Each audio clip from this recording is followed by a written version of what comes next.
Welcome back sa ating channel mga kaibigan.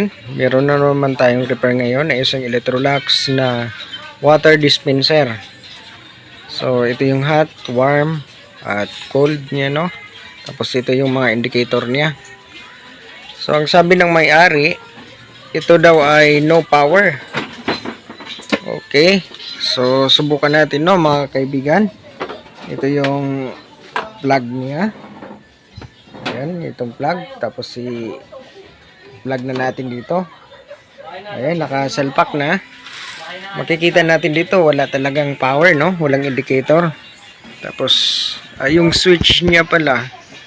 Ayan, naka-on na yan, yung dalawa. Sa hot and cold.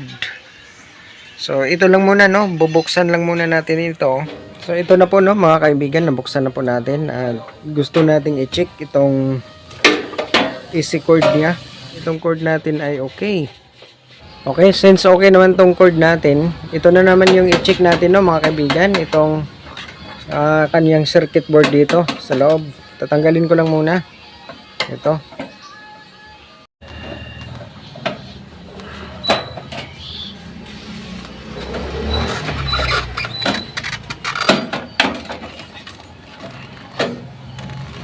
At ito na mga kaibigan, natanggal na natin at may nakita tayo dito na may pumutok na parts, varistor.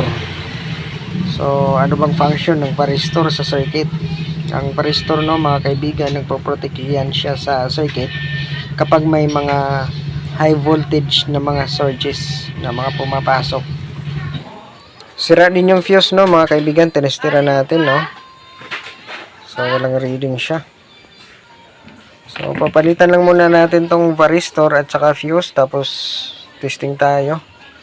By the way pala, i-testing natin tong, or testira natin tong kapasitor niya.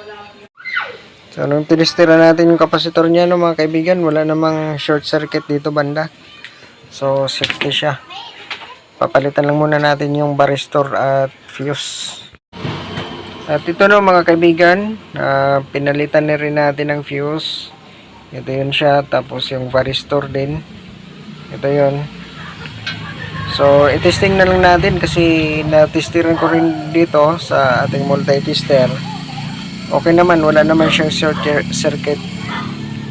So, i-actual na lang natin, no mga kaibigan.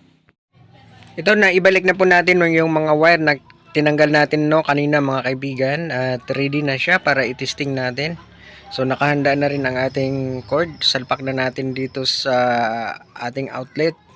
Tapos ayun, titingnan natin dito sa ating indicator sa harapan kung meron na ba siyang light. Ayun, makikita natin, no mga kaibigan, na meron na siya. So ibig sabihin gumagana na to siya, no, yung unit natin na water dispenser. Ito lang pala yung sira niya, yung varistor at fuse. Yung mga protection lang na mga parts, yun lang yung nasira. So salamat sa inyong panonood, no mga kaibigan, at sana ay nakatulong itong tutorial na ito. At hanggang dito lang po. Maraming salamat at ingat.